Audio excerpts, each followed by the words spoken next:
এই তুমি নাচ করছো এখানে এসে পূর্ণিমা? হ্যাঁ গো, কেন? কেন কেন নাচ করছো তুমি এখন? আমি এখানে ভিডিও বানাতে এসেছি, ছাদের পরে শর্টস ভিডিও। শোনো শোনো শোনো, ভিডিও পরে করবা, তুমি আমার কথাটা শোনো, একটু কাছে এগিয়ে এসো একটু। একটা কথা বলছি, কথাটার উত্তর বলবা তুমি, হ্যাঁ, মানেটার উত্তর বলবা। আচ্ছা বলো বলো তো, দেখি। ছেলেদের হাতের ছোঁয়া পেলে মেয়েদের কোন জিনিসটা বড় হয়ে যায়? বলো। আমি জানি তুমি বিশাল বুদ্ধিমান চালাক, তুমি অবশ্যই বলতে পারবা ছি, তুমি। ছি, ছি। ছেলেদের হাতের ছোঁয়া পেলে কোন জিনিসটা বড় হয় মেয়েদের? মেয়েদের কোন জিনিসটা বড় হয়ে যায়?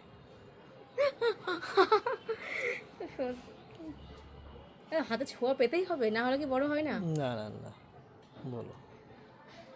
মানে ছেলেদের হাতে ছোঁয়া লাগলেই বড় হয়, না না এছাড়া কি মেয়েদের জিনিস বড় হয় না? না না না, কি হতে পারে বলো সেটা, আর ফার্স্ট খারাপ মনে করবা না কিন্তু, এটার উত্তরটা কিন্তু খুবই ভালো, খারাপ হ্যাঁ। লাগছে আমার অ্যান্সারটা, উত্তরটা।